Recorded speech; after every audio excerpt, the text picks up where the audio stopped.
So those air vents took me to here. What air vents? I don't even... Those green jump jet pad things or whatever. This shit in the corners? Oh, okay. Yeah. I didn't know we were figuring that out. You never listen to me. Why would there be that shit over there? See, I know, this whole room's set up like, here we go, here we go. I see now. You were right. I mean, there were a lot of clues. What the fucking shit? Whoa! Invisible since pinkies? Fucking when?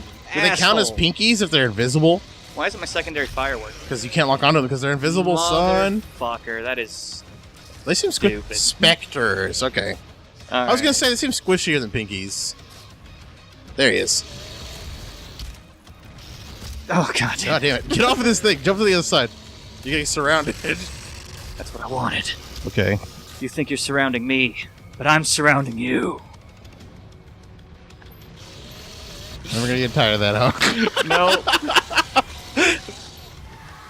I'm still blown away by the fact that Watchmen was DC. I thought that was an indie shit. No. I mean, it wasn't part of the standard DC universe, you know, right. But it was a DC published book. That's so weird. It's so not in the realm of what I would consider DC. Oh, man, I haven't seen one of these lumps in a while. Yeah, they don't really lend themselves to this tight space shit. Damn, dude. It's getting tight in here. I knew there was going to be some goddamn horse shit happening in here. Hard to breathe. Let's get you spun up. Yeah. And here we go. This is my favorite thing about Doom, I think, is how just wonderful all the weapons are, you know? Have I got a chainsaw kill on one of these guys before? Nope. I don't believe you have, sir. Oh! Alright. Jesus! Sometimes people are complaining that video games are just violent for the sake of being violent these days, and I'm like, so? Man, sometimes violence is good. People Violence got a is lot of fucking pent-up rad. aggression, you know? You gotta let it out somehow. Either you let it out playing a game, or you let it out on a real-ass person. God damn it. Sometimes I just have a really shitty day. There he is. And I just want to go and play a game and just fucking, you know, just mash those fucking buttons, you know? Just get in there. If I didn't have that, man, I'd have a lot more, like, broken holes in my walls and shit. This is definitely the game for you if that's what you want out of a gaming experience. Oh, yeah, this would definitely be a good game for letting out pent-up rage. Absolutely. Another one. Well, while you take care of this, I'd like to share one of my favorite Marvin Manhunter... Wait, what's his name? Manhammer. Marvin Manhunter. Manhammer. We just call him Metal Marv.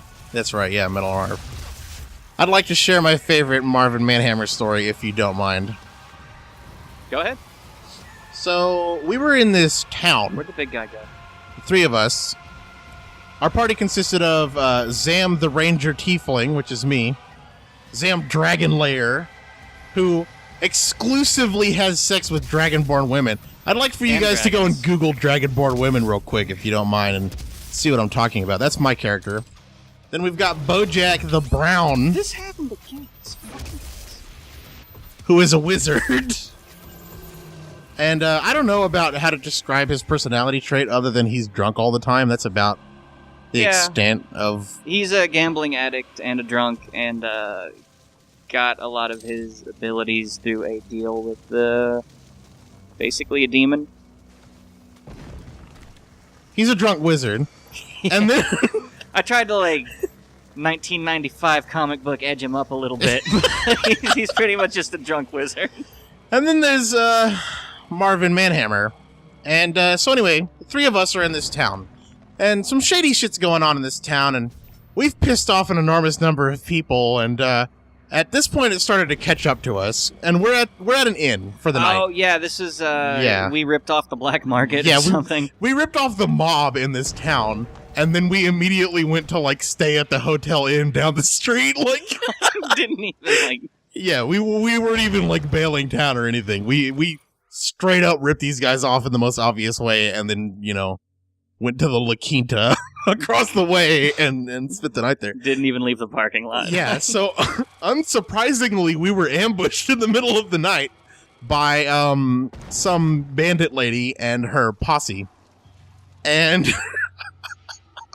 I love this story. So what happens after they ambush us is we proceed to wake up and just beat the shit out of these guys, as we always do, because it's D&D and our characters are always, pretty overpowered. So we're just ripping through these guys, and at a certain point, the bandit lady realizes... Do you see the fucking where I'm supposed to go? Dude, I'm not paying attention at all, man. I need a little help, because I've been Focusing on running my a lap story. around this one fucking... Okay, wait, we'll try over here. Why don't you go back to the first room, or that Because room? it's fucking locked. Oh, okay. Yeah, I can't get to the yellow door because this gate right in front of me is down. So this is the whole area I've got to move in. I don't know how to get back over Wasn't here. there a room we were at? Okay. Anyway. They start to realize that they're, Yeah, we got the blue key. Yeah. But I can't get back to where the blue key is. That's what I was going to say, because isn't that it right yeah, there? blue's way over here. Yeah, that's the locked door That's right where it there. wants me to go, so how do I Right. get back?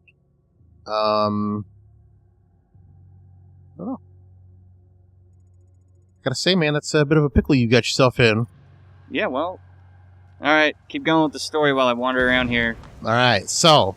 She realizes she's losing this battle with our group. And she decides, okay, I'm gonna leave. Now, I'd like to point out at this point that Bruce had given this bandit lady a name and had decided that she was gonna be of some importance in the overall story. Yeah, he wanted her to be a recurring villain because of our fuckery with the mob. Yeah, he wanted her to be an important character. Some sort of master assassin or something. Yeah, TLDR, Bruce did not want this lady to die. No, he planned that out very carefully to make sure she had a way out of... Whoa. Maybe it's up there. Or is it the same it was one? already up there. Okay. So, whenever we notice that this lady is running from the fight, Marvin takes a look at the situation and says, fuck no, that's not happening. He proceeds to charge at the fucking wall of this building and break through the wall, then break through the preceding wall and tackle this lady through the fucking wall, instantly killing her. Bruce was so fucking butthurt that we killed this lady. That's my favorite Marvin story, because it was so like, fuck no! Well, we have the same policy in our D&D campaign that we have on the show. No survivors. Absolutely. Unless we... Oh my god, dude. Don't get into the thing. I know what you're laughing at. I don't want to... You don't want me to tell them about... How we RP'd as slavers. They have to know, but it is a long story. How much time do we have left? I mean, just do it. Rip that Band-Aid off. I don't want to get super... I do want to talk about it, but I don't want to do it in this episode. It's a huge setup to get to that. Well, give him the part one. I mean, otherwise we're just going to get sidetracked and not come back Okay, to so it. here's what happened. For about a year of this campaign, we were scooting along, we were doing this shit, and then at some point we came across this portal that these cultists were making, and I don't remember exactly what went down, but basically we were in this situation where the surrounding area was collapsing, and the only way out that we had was through this portal. And Marvin jumped through this portal, like, right away. He was like, fuck this, I'm going through that portal, and jumped right in. Now, Zam and Bojack, Chris and I, proceeded to fight this fight for a little while, and then Zam decided, I'm going in after my buddy Marv, because he would go in after me. So I jump in that fucking portal. Now, Bojack is sitting around, and for some reason, we had given Bojack all our money, which was in the game a shitload of fucking money. Like, enough to retire for like 1,000 people at this point. So, because Bruce never fucking gives us anything to spend money on, but that's another fucking story for another day.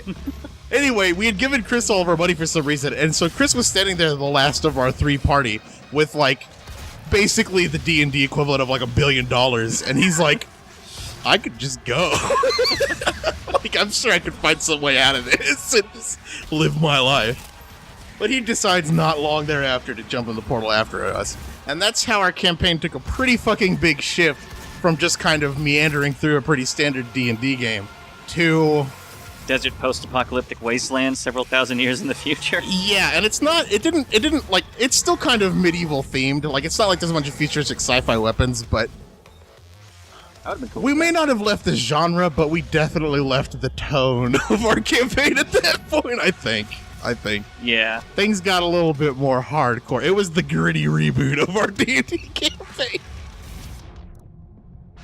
This is after all those fucking murders I just described. So Oh yeah. this is the gritty reboot of that. And I think I'm gonna leave it there for now. I'll get into the rest next time. All right. What do you think? Is this a good time to stop the game for a minute? Or do you want to? Oh, checkpoint reached. Perfect. Cool. Yeah. All right.